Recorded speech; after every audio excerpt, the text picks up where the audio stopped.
Alright, back with video number 2. What I think I'm going to do here is, what was I talking about? I was just talking about what I've been changing to make the game better, and I think, of course it has the bad side because I didn't have Yuri in the last game. He would have been a good choice, but it has its plus and its downsides. But overall I think it's pretty good, and I mean, I can't predict. It's just so crazy when I get these applications. I mean, you think after an application and talking with people, I can kind of predict how they're going to do, but I can't at all.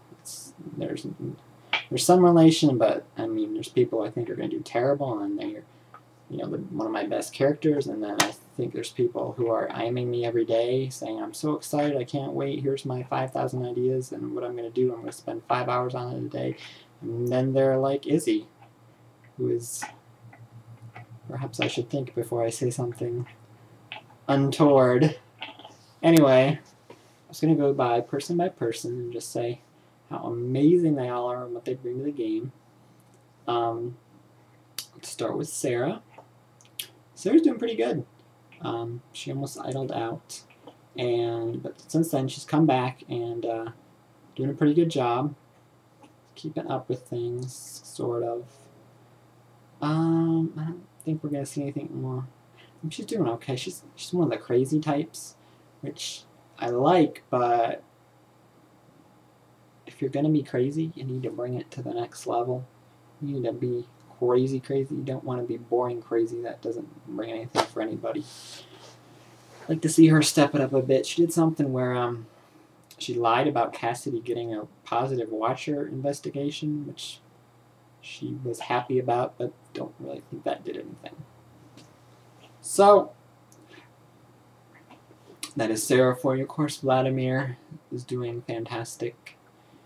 I was reading a confessional from him where he was saying how the Cassidy-Julia fight, how he was kind of like staying in the background, not getting in trouble, but still egging him on, and that maybe he was the factor behind, not the factor, but a part of it between Cassidy and Julia getting into a big fight, which I kind of agreed with. He's playing that very well. He's playing the whole game very well. As the person you might know, the person behind Vladimir is Brian, who played Otto and Kristen in the last games.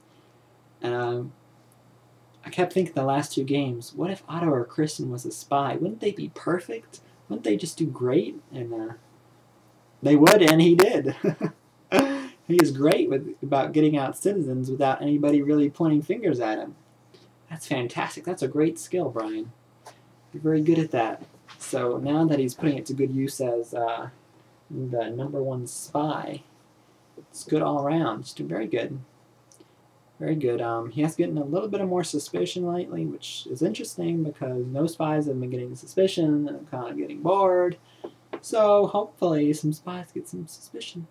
Maybe 1 or 2 go and make the game a little bit longer. Cross your fingers. Cross your fingers. Then we have Cuddles, who is the perfect spy. Nobody suspects at all. And they don't suspect him.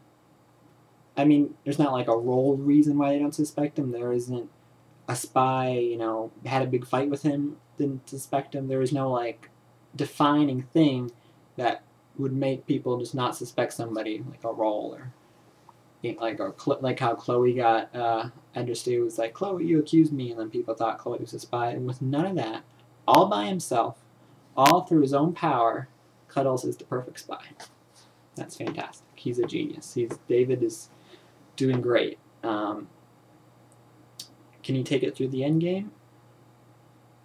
I don't see why not. I mean, no one would even investigate him. No one would, I don't see why not. They all trust him. Does he have a lot of influence? Does he need a lot of influence? Obviously, people think he's a citizen, so he's got that base influence there. I think that's enough for him. He's doing really good. Oh, he's had some weird ideas about imprisonment lately. Like, he wanted to imprison Anton. Anton, the one who got exiled, he wanted to imprison him. Thankfully, he had Vladimir and Andreas talk him out of that one, but what if some craziness, he's all by himself? Is he going to make the right imprisonment choices? Probably. Just something to point out, something to put one tiny little chink in his armor, because other than that, he doesn't have any. So then we have Sophie, who did really good. Sophie, I love Sophie's Linshaw Lurkers policy. A+ for Sophie. Love her. Everybody should adopt that policy. And they did for this game, which deserves a round of applause. Very happy about that. Besides that, she's... Okay, here's the thing about Sophie. She's obviously all about the logic and the Mafia playing, which is great. Really good. But she didn't really catch any spies. Didn't really help anything out on that front. She'd make a really good spy like that. I mean, all the people she thought were spies were not spies. And, I mean, it's not like anybody else's fault but hers. Not that she was bad, because a lot of other people are bad, but just saying. Maybe Sophie shouldn't be pointing fingers at Survivor players if she didn't catch any spies herself. Okay, so we had Dylan, who was... It's always funny to me to see like people who are really onto the spies being exiled. Because even though they're saying all the right things, like Dylan was, Vladimir's a spy. Dylan was like, who else did Dylan think was a spy? Maybe Kathy? But he had so many good ideas and he was putting them out there and everybody just wasn't listening to the right ideas. And not only were they not listening, they wanted him gone, which I thought was funny. It's always funny. Good for the spies. They got out somebody who they really needed to go, and they didn't even have to waste an imprisonment on it. Good for them. But Dylan was really good, really smart, really creative, really fun to talk to. And probably one of the smartest in terms of finding spies in the game. Buthania. Buthania has survived the last 3 or 4 exiles by the skin of her teeth. We're talking like 4-3 votes. We're talking like barely missing at 4-4 with Bianca. And that is just hilarious. I think it's great. Despite all that, she's been really like keeping her head high and not... Some people faced with all those votes would like collapse, and they have before, but she's still keeping her head up, still voting her conscience, still going with what she wants to go, and like everybody thinks she's a spy down the board. Which means she probably, well, I have heard rumblings of people wanting to save Buthania. Those people are mostly spies. So, not sure how that's going to turn out. She should probably go this time. It's going to be heart-wrenching to Julia. Bummer, Julia. You have a lot of good ideas, Julia, but just not Buthania. It's not one of them. Unfortunately. So, next up, we have Hank, who is probably the smartest citizen left. He's on to a lot of the spies. He voted Vladimir last time. Told you about his spy list, which was very good. Are people going to listen to Hank? They might. Okay, so Hank, I thought Hank was going to be voted out at the last exile. I thought that was going to be close. But I think that might have just been something weird about the teams. I don't really think he's going to be voted out anytime soon. So, do people trust Hank?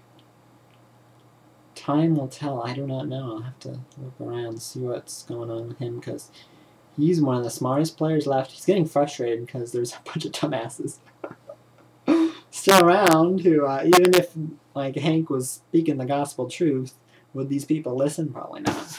So, we'll see about him. I don't know. Spies will maybe want to imprison him or jail him.